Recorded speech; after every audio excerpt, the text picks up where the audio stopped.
Hi hello guys, welcome to our channel. So இன்னைக்கு நம்ம சேனலில் என்ன டிஷ் பார்க்க போகிறோன்னா பன்னீர் பீஸா எப்படி செய்கிறதுன்னு தான் பார்க்க போகிறோம். பீஸானாலே ரொம்ப கஷ்டம்தான் நினச்சிட்டு இருப்பாங்க. பட் அவ்வளோ கஷ்டம்லாம் இல்லை. நம்ம இன்றைக்கி சுலபமாக எப்படி செய்கிறதுன்னு தான் உங்களுக்கு நான் கற்றுக் கொடுக்க போகிறேன். இதைப்படியே ட்ரை பண்ணுங்கள், உங்களுக்கும் கரெக்டான பீஸா வரும்.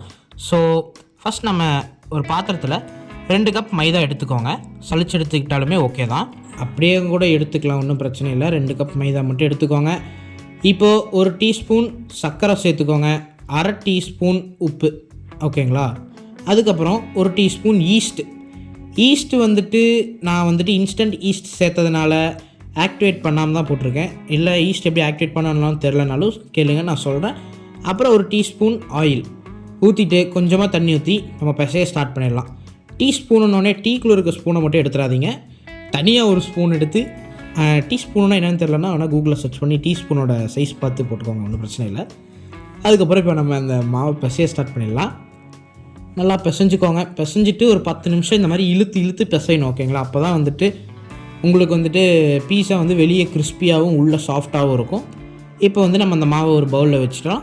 ஒரு 30 மினிட்ஸ் to 45 மினிட்ஸ் நீங்கள் அதை ஓரமாக வச்சுருங்க. வச்சுட்டு நீங்கள் எடுத்து பார்க்கும்போது இந்த மாதிரி நல்லா டபுளாக இருக்கும்.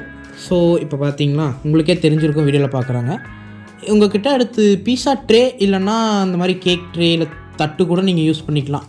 அதில் லைட்டாக நெய்யோ இல்லை வெண்ணெயோ தடவிட்டு அதில் பட்டர் ஷீட் வச்சுக்கோங்க.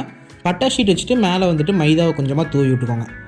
இதை செஞ்சிட்ருக்கவே நம்ம குக்கரோ இல்லை பெரிய பாத்திரமோ அதில் கொஞ்சமாக உப்பு போட்டு ஒரு 15 நிமிஷம் அப்படியே நம்ம ஹை ஃப்ளேமில் வச்சிடலாம். வச்சுட்டு இப்போ நம்ம மாவை கொஞ்சமாக பிச்சு, பீஸா எப்படி இருக்குன்னு உங்கள் எல்லாத்துக்குமே தெரியும், அந்த மாதிரி அமுக்கி நம்ம சைடு எல்லாமே தள்ளி விட்டுறலாம். தள்ளி விட்டுட்டு ஒரு ஃபோக் எடுத்து நம்ம மாவை குத்த ஆரம்பிச்சிடலாம். ஏன்னா உள்ளெல்லாம் வேகணுங்கிறக்காக தான் அதை நம்ம பண்ணுறோம். நம்மள்ட்ட ஃபோக் இல்லாத காரணத்தினால் நம்ம கத்தியில் பண்ணுறோம். அதுக்கப்புறம் பீஸா சாஸ் அந்த இது மேலே தேய்ச்சிக்கிட்டு சீஸ் இருக்கு இல்லைங்களா, சீஸ் நான் கடையில் தான் வாங்கியிருக்கேன். இல்லை எப்படி செய்யணும்னு தெரிலன்னா நீங்கள் கேட்டிங்கன்னா நான் வீடியோவாகவும் போட, ஒன்றும் பிரச்சனை இல்லை.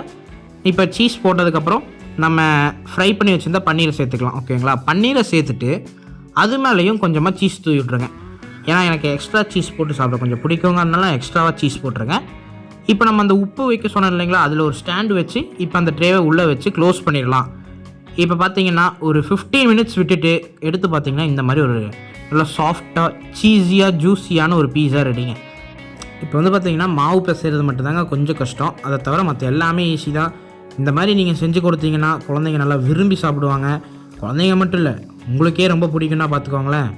சரி, அவ்வளோதாங்க இன்னைக்கு நம்ம வீடியோ. ஸோ எல்லோரும் வீட்டில் செஞ்சு பார்த்துட்டு எப்படி இருக்குன்னு கமெண்ட் பண்ணுங்கள். So tata bye guys, next video சந்திப்போம்.